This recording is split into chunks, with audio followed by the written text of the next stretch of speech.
bonjour. Donc, je vais vous présenter les travaux qui sont menés à partir des systèmes d'information géographique pour l'étude des facteurs de risque des cancers pédiatriques. Euh, Déjà, un petit mot je pense que vous voyez aussi les photos, voilà. Un petit mot pour vous situer ça, parce que je pense que beaucoup d'entre vous ont la répartition des cancers telle qu'on l'a dans la population générale, avec donc des centaines de milliers de nouveaux cas chaque année, avec principalement des carcinomes et des adénocarcinomes que voilà. La répartition des cancers chez l'enfant est un petit peu différente, comme vous le voyez, d'abord en effectif, heureusement, puisqu'on compte environ 2000 nouveaux cas par an, selon la limite qu'on prend comme âge, environ 1800 cas avant l'âge de 15 ans, avec comme principaux cancers les leucémies et puis les tumeurs cérébrales, et puis un certain nombre de tumeurs que vous avez ici, neuroblastome, rétinoblastome, néphroblastome, hépatoblastome, qui ont la particularité d'être des cancers du très jeune enfant. Alors, dans l'ensemble des cancers, la médiane se situe aux alentours de 5 ans, donc on est vraiment dans des cancers du tout petit. Mais pour ces cancers-là, on est sur des cancers qui prédominent avant l'âge de 1 an. C'est pour que vous ayez un petit peu en tête ces éléments-là. Et et le fait que je suis responsable du registre national des cancers de l'enfant avec ma collègue Brigitte Lacour, et que ce registre national des cancers de l'enfant effectivement inclut l'ensemble des cas qui surviennent sur le territoire avant l'âge de 18 ans maintenant, et le territoire métropolitain et département d'outre-mer. Alors, pour encore vous donner des éléments de cadrage, donc c'est 1800 cas par an qui surviennent chez les enfants de 15 ans. Ça peut aussi se traduire d'une autre façon, c'est-à-dire penser qu'un nouveau-né sur 440 sera atteint d'un cancer avant l'âge de 15 ans. C'est ça l'ordre de grandeur. Et je dis ça parce que faut aussi se rendre compte que si on voulait avoir une cohorte de toutes les naissances qui, qui permettent de naissances suffisantes pour permettre de mettre en évidence des facteurs de risque environnementaux par des méthodes habituelles, c'est-à-dire mesure de l'exposome, mesure de ce qui se passe pendant la vie intra-utérine, suivi de l'enfant. Voilà les effectifs qu'on s'attend à trouver pour une cohorte de 200 000 naissances vraiment complètement suivies, c'est-à-dire à peu près 500 cas de cancer. Et pour certains, extrêmement peu de cancer. Donc, vous voyez que c'est la raison pour laquelle, dans nos travaux, on ne privilégie pas cette approche cohorte, on n'a pas les moyens de la privilégier. Autre façon de voir les choses, si on s'intéresse à la répartition des cancers de l'enfant dans les communes françaises, vous savez qu'elles sont très peuplées de façon très variable, vous voyez que seulement 4 communes en France ont plus de 10 cas par an, hein, Paris, Lyon, Marseille, Toulouse. Encore 222 ont entre 1 et 10 cas par an. Et puis, si on remonte tout au bout, on a quand même encore 1000 communes qui attendent environ un cas tous les 1000 ans, ou 15 000 qui en attendent un tous les 100 ans. C'est dire que la rareté, elle se mesure aussi comme ça. Et cette distribution dans les communes fait aussi que la survenue de clusters, c'est-à-dire d'un seul coup de 2 ou 3 cas dans une commune qui en voit extrêmement peu, est toujours source d'une grande inquiétude et d'une grande anxiété dans la population, et qu'on en entend facilement parler. C'est vraiment, là encore, un autre angle sous lequel on peut voir que tout n'est pas observable à l'échelle d'une commune et qu'on ne peut pas répondre à toutes les questions à l'échelle d'une commune. Voilà. Alors, encore élément de cadrage, qu'est-ce qu'on connaît des facteurs de risque de cancer de l'enfant? Globalement, il y a des facteurs infectieux qui sont bien connus, Epstein-Barr, l'hépatite B, évidemment des effets secondaires des chimiothérapies, radiothérapies à l'origine de second cancer, des radiations ionisantes à forte dose qu'on a pu observer dans le cadre des bombardements de Hiroshima, Nagasaki, ou de la catastrophe de Tchernobyl, où on a observé un excès là de tumeurs de la d'hypothyroïde, sinon aussi d'hémopathie pour Hiroshima Nagasaki, des facteurs génétiques que l'on commence à connaître de plus en plus, on en découvre, on continue à en découvrir, et à côté des facteurs génétiques responsables de pathologies transmissibles, de cancers transmissibles, il y a également la découverte de plus en plus nette et souvent impressionnante de polymorphismes qui sont donc pas liés eux-mêmes à l'existence d'une maladie, mais qui sont relativement prévalents et à l'origine d'augmentation du risque d'environ 1,5 fois. Donc, c'est quelque chose qui commence à compter, puisque là, j'ai pris un exemple, par exemple, dans les leucémies de l'enfant, avec des allèles qui sont présents chez 40% des enfants et peuvent augmenter le risque de 1,5 ou 2, donc pas du tout négligeable. Alors, les facteurs de risque qu'on cherche jusqu'à présent sont surtout des facteurs qu'on a cherchés par des questionnaires. Donc, on a pu s'intéresser au mode de vie, on a pu s'intéresser à la périnatalité, on a pu s'intéresser même à des facteurs dont on a découvert qu'ils étaient liés plutôt négativement, pouvaient avoir un rôle protecteur sur le cancer de l'enfant, comme l'allaitement prolongé ou bien la mise en collectivité précoce, des choses comme ça, qui restent complètement approuvées. Alors, dans cette liste-là, j'ai signalé la proximité de routes et de garages ou de lignes à haute tension, et ça, ce sont les premières études qui ont eu lieu dans lesquelles la proximité des routes ou des garages ou des lignes était obtenue par l'interview, et donc l'appréciation de la distance était donnée par lesquels les témoins. Alors, de tout ça, qu'est-ce qu'il est sorti?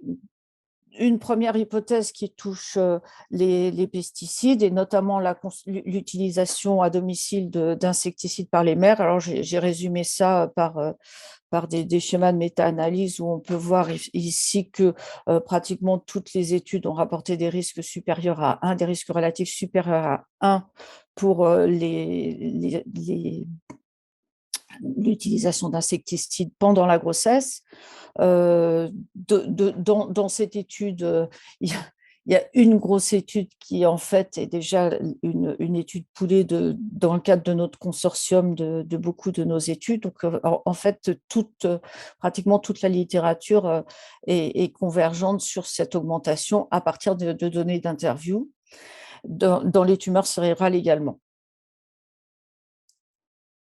Ensuite, le deuxième facteur sur lequel je voulais revenir aussi à partir de la littérature, c'est celui sur la proximité du trafic routier avec les données qu'on pouvait avoir, surtout à partir d'interviews et avec la grande disparité de la littérature, puisque dans certains cas, ça s'exprime en termes de distance à la route à gros trafic la plus proche, ou bien la densité de trafic, sur la fréquence des automobiles, de la circulation d'automobiles dans un certain périmètre, ou bien la densité de routes dans un certain périmètre, ou la taille des routes qui sont à proximité, ou bien des indicateurs qui ont pu être sortis de cartographie plus ou moins précises, donc en concentration de dioxyde d'azote et concentration de benzène parfois mesurées dans les études de l'époque. Et une récente méta-analyse de ces différentes études avait évoqué donc un risque relatif de l'ordre de 1,3 pour ceux qui rapportaient des expositions au benzène, et puis une très légère augmentation avec la densité de trafic. Voilà. Donc, on est parti de cette information-là. C'est dans ce contexte que nous, on a eu envie de s'affranchir d'un certain nombre de problèmes qui étaient posés par ces études, c'est-à-dire notamment le biais de participation dans les études, éventuellement lié à des caractéristiques sociodémographiques qui pouvaient influencer le fait d'avoir été ou non exposé à des pesticides ou à des routes, par exemple. Et puis, le fait aussi de ne plus avoir, enfin d'essayer d'avoir des expositions qui soient libres de risque de biais de mémoire, puisque jusqu'à présent, on s'intéressait à ce que pouvait déclarer la mère à distance de la grossesse et éventuellement influencé par l'existence d'un cancer chez son enfant s'il s'agissait des mères témoins. Donc, on a mis en place cette étude GeoCap, qui est une étude qui prend tous les cas systématiquement du registre national depuis 2002 et qui va les géocoder systématiquement. Et en parallèle, On a 5000 témoins qui sont extraits chaque année par l'INSEE, qui sont représentatifs de la population de moins de 15 ans et qui sont géocodés de la même façon et dans la même opération que les cas. Donc ça, c'est une première étude qui, à l'heure actuelle, compte 27 000 cas et 75 000 témoins sur le territoire métropolitain et qu'on a complété beaucoup plus récemment, depuis 2010, par GeoCapBirth, c'est-à-dire une étude qui, cette fois, va pointer sur les adresses à la naissance, qui sont quand même plus proches de la période prénatale pour laquelle on a quand même des hypothèses un peu fortes, pour lesquelles on pense que c'est quand même une période dans laquelle se fait encore du développement, encore de la cancérogénèse. Donc, ces adresses à la naissance ne sont pas très simples à récupérer parce qu'il faut passer par les tribunaux d'instance et les mairies pour avoir les actes de naissance authentiques et pouvoir obtenir les adresses. Et en parallèle, on extrait 2000 naissances par an représentatives des naissances françaises. Donc voilà les deux dispositifs qu'on a mis en place systématiquement sur le registre national des cancers de l'enfant, avec une précision, bon, évidemment le géocodage est fait à l'aveugle du statut cas ou témoin, et avec une précision qui est variable selon l'étude. Pour les études faites au moment du diagnostic, on a 83% des adresses qui sont vraiment géocodées à l'adresse, c'est-à-dire avec une précision qui est extrêmement fine. On a 6% des cas qui sont localisés à la voie avec un lieu-dit urbain ou dans un lieu-dit urbain pour lesquels la précision est encore, pour le moment, on n'est pas très capable de dire exactement quelle est l'imprécision qui est sur ces cas-là. Et puis quand même 11% d'enfants qui résident en lieu-dit rural ou qu'on ne peut localiser qu'à la commune et pour lequel l'adresse est plus imprécise. Donc pour cela, dans les études spécialisées, il faut évidemment user essayer de localiser le bâti pour mieux préciser à quel endroit se situent les enfants.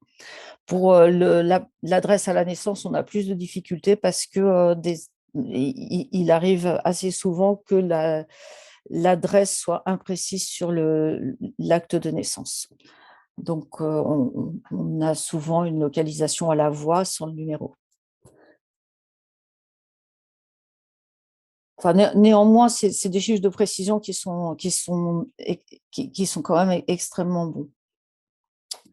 Alors, la première étude dont je voulais vous parler, pour lesquelles on a besoin d'une précision beaucoup plus faible, c'est les études qu'on a faites sur les radiations ionisantes environnementales. Et comme vous le savez, en France, on a des contrastes relativement importants puisque dans les vieux massifs, on a des expositions qui peuvent être relativement élevées. On disposait pour ça de données de campagnes de mesures qui étaient faites par l'IRSN. C'est une collaboration avec plusieurs départements de l'IRSN. On avait aussi une cartographie du potentiel géogénique du sous-sol pour le radon et du potentiel géogénique d'uranium pour les rayonnements gamma. On a se servi des campagnes de mesure et de ces potentiels pour ensuite faire un co-crigeage et arriver à une redéfinition de l'exposition avec une grille de 1 km au carré pour le radon et de 5 km au carré pour les rayonnements gamma.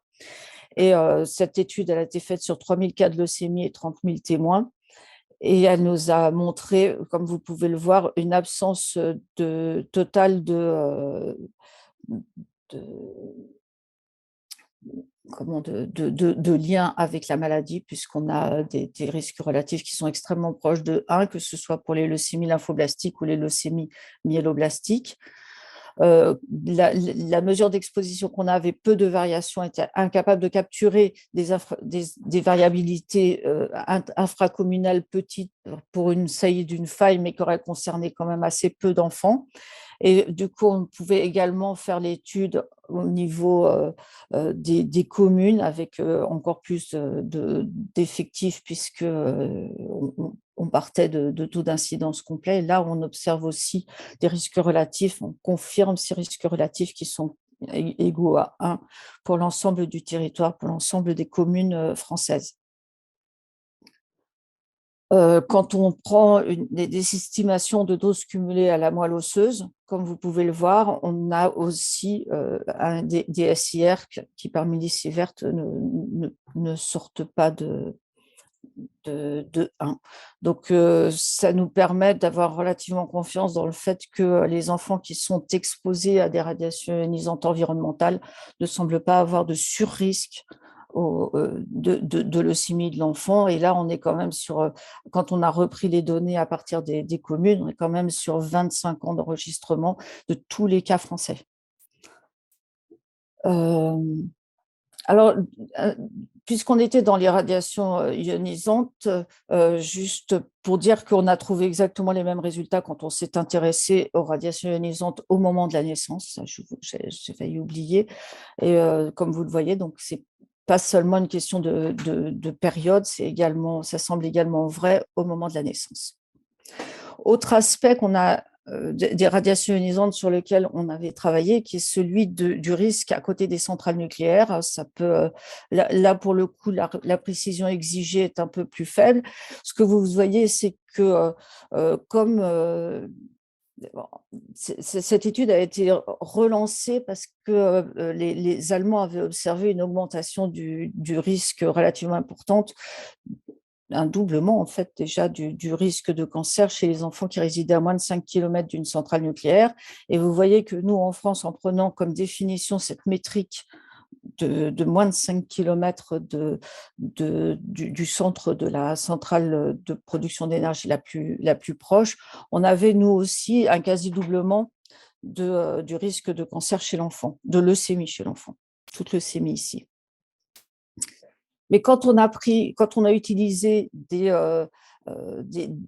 mesures, des zonages qui avaient été faits avant l'étude, en se servant d'informations sur les données de rejet, sur les informations de météo locale, sur les informations de puissance des réacteurs, là, on observait exactement un risque relatif de 1 pour toutes les classes d'exposition, et notamment pour les expositions qui étaient les plus élevées. Ça reste évidemment des expositions qui sont très faibles au regard de celles pour lesquelles des risques ont été démontrés. Et ce qui peut s'expliquer parce qu'évidemment, là, je vous ai mis les exemples de Pierre Latte ou de Chinon, où on voit bien que les doses qui sont délivrées dans l'environnement des centrales est complètement différente selon la météo et selon la puissance des réacteurs, et que d'utiliser ces données de modélisation des rejets a complètement rebattu les cartes. C'est qu'on ne se retrouve plus du tout avec cette métrique concentrique qu'on pouvait utiliser en s'intéressant uniquement à la distance de la centrale. Donc, donc ça, c'est une étude qui porte pas sur des expositions aux radiations ionisantes fortes, mais qui était pour nous un peu emblématique de la démarche qu'on a, c'est-à-dire en général d'essayer d'avoir une exposition qui est recoupée par des données de mesures de distance et puis des mesures de modélisation d'exposition. Alors, la seconde étude dont je voulais vous parler, c'est celle qui concerne la proximité des routes et le risque de leucémie. À l'époque, c'est une étude qui a été faite sur 3000 cas de leucémie et 30 000 témoins, donc au moment du diagnostic. Et comme métrique, ce qu'on avait utilisé, c'était l'absence de route à plus de 500 mètres du domicile comme catégorie de référence. On avait également distinguer l'absence de route dans les 150 mètres et puis ensuite diviser en 3 tertiles de longueur de route les autres catégories d'exposition. Ce qu'on voit, c'est que dans les leucémies aiguës lymphoblastiques, le risque relatif reste, son estimation, l'odds ratio reste proche de 1, et qu'on observe une augmentation un petit peu de 1,3 pour les 2 tertiles d'exposition les plus élevés d'exposition aux routes majeures. Alors, à l'époque, je ne le montre pas ici, mais à l'époque, on a essayé d'utiliser des données d'exposition qui étaient disponibles à partir des ASCA. Et en Île-de-France, la densité des capteurs est suffisante pour qu'on puisse observer des polluants de façon relativement précise. Et donc, on avait observé une augmentation du risque avec les expositions les plus fortes au benzène. Et donc, qui fait partie d'ailleurs des méta-analyses que j'ai montrées tout à l'heure.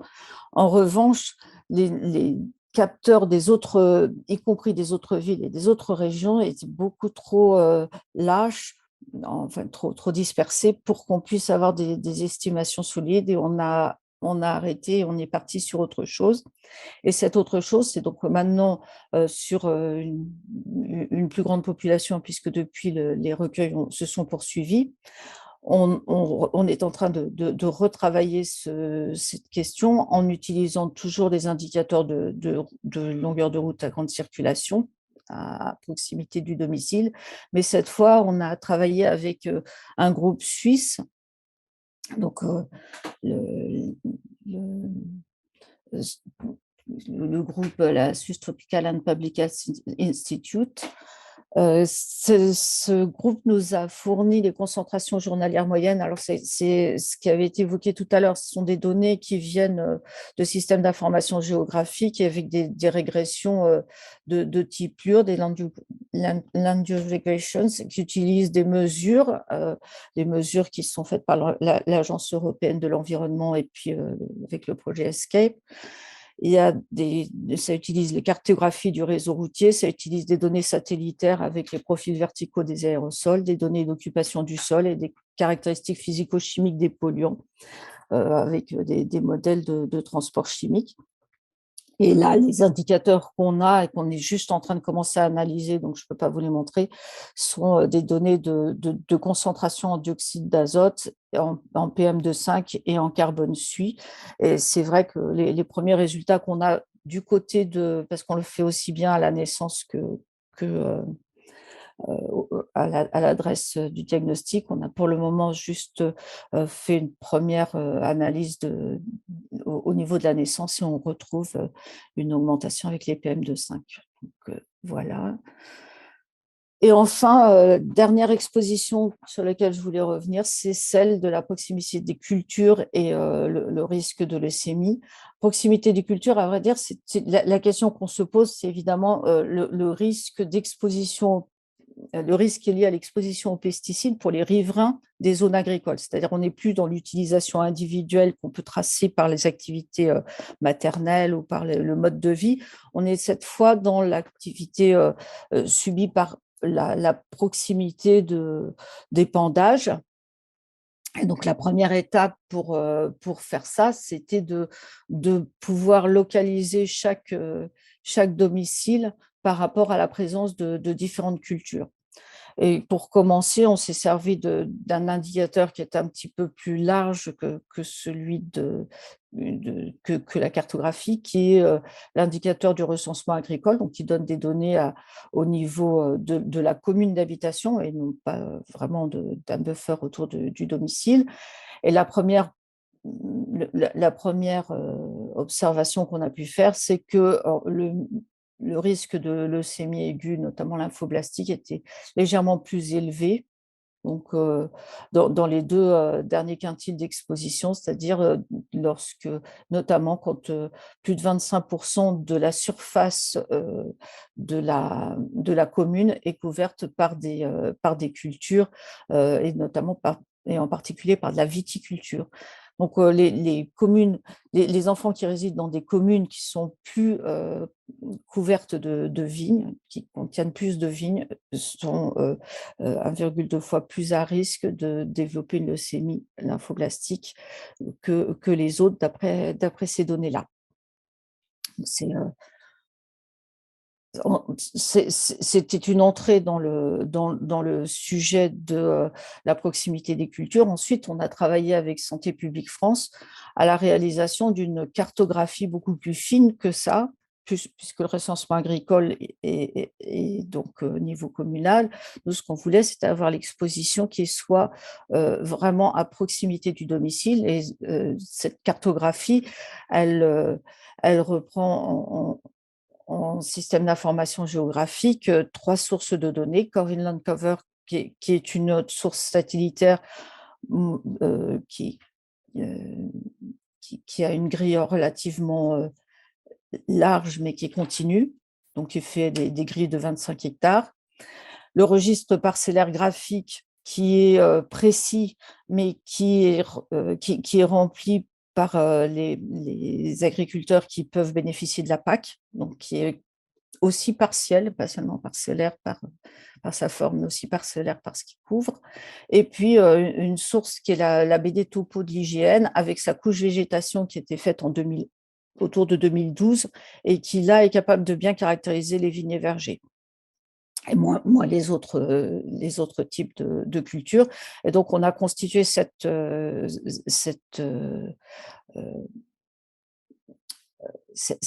cartographie. Elle a été faite récemment. Alors, on y a rajouté évidemment un certain nombre de facteurs sociodémographiques, et on a pu, pour chaque individu, déterminer les cultures autour du domicile, et dans un rayon de 200, 500 ou 1000 mètres, notamment de viticulture. Et ça, je ne peux pas vous montrer encore les résultats, mais qui vont quand même dans le sens de ce que j'ai montré en termes de recensement agricole, et qui vont être publiés plus tard. Ce que je peux dire quand même, c'est combien il y a de personnes qui sont en France dans cette situation, qui ont une parcelle viticole. Qu'est-ce qu'on a fait comme indicateur? Donc, le premier type d'indicateur, c'était un indicateur de présence de parcelles viticoles à moins de 1000 mètres du domicile. Et là, ce qu'on a fait, c'est, après combinaison de ces 3 sources et hiérarchisation de ces 3 sources avec la confiance qu'on pouvait leur donner, donc on a distingué une population qui était de référence avec aucune culture, donc 24% de la population pédiatrique se trouve dans le cas, et donc 21% de la population, donc pratiquement la totalité de ce groupe de référence, réside dans une zone urbaine de plus de 100 000 habitants. On a 66% de notre population pédiatrique qui vit dans des domiciles qui sont à moins de 1000 mètres d'une culture autre que de la viticulture. Dans 54%, il s'agit de moins de 500 mètres d'une culture autre que de la viticulture. Et puis enfin, on retrouve de la viticulture dans les buffers autour des domiciles de 10% des enfants, avec même pour 2% une proximité à moins de 200 mètres. Donc, c'est en même temps peu d'enfants, hein, donc on le comprend, mais ce n'est pas non plus totalement confidentiel. Donc ça, c'est un premier indicateur qui est en termes de présence de parcelles. Un deuxième indicateur qui était la densité de vignes à moins de 1000 mètres du domicile. Donc là, cette fois, c'est la répartition quantitative de la surface occupée par la vigne dans le buffer de 2000 mètres. Et on voit que selon qu'on utilise uniquement le RPG, le registre parcellaire graphique, ou bien également Corinne Landcover, on arrive à des estimations qui sont un petit peu différentes. Mais dans tous les cas, on voit que seulement 5% de la population va être avec des densités relativement élevées, en tout cas de plus de 20% pour le registre parcellaire graphique, ou de 57% quand on rajoute Corinne Landcover. Donc ça, ce sont nos 2 indicateurs pour lesquels je ne vais donc pas présenter aujourd'hui de résultats. L'étape pour GeoCapBird, c'est-à-dire à la naissance, on n'a pas utilisé exactement les mêmes indicateurs, pas exactement les mêmes sources de données, parce qu'on n'est pas exactement dans la même période, on est dans une période plus récente. Et là, cette fois, c'est quelque chose qu'on n'a pas fait avec Santé publique France, mais avec l'IRSET, donc à Rennes. Et les sources de données satellitaires, c'est aux OCS Bio 2016. Et ça, c'est quelque chose qui est moins fréquent. Les mesures sont moins fréquentes, mais par contre beaucoup plus précises. L'échelle est beaucoup plus fine que celle de Corinne Landcover. On utilise aussi le registre parcellaire graphique et on utilise toujours la BD topo avec sa couche végétation pour vignes et vergers, mais en plus la BD parcellaire de l'IGN qui nous permet de réaffecter aux OCS bio à des parcelles. Et donc là, on reconstitue pour l'ensemble des couches l'exposition au sein du buffer autour du domicile. Là aussi, on n'a pas exactement la même proportion que ce qu'on avait au moment, au moment du diagnostic, puisqu'on a 44% des enfants, cette fois, ce qui est quand même donc, qui vit en zone sans culture, et 12% sont dans des unités urbaines de moins de 100 000 habitants cette fois. On a de la culture autre que de la viticulture chez 38% des enfants à moins de 1000 mètres.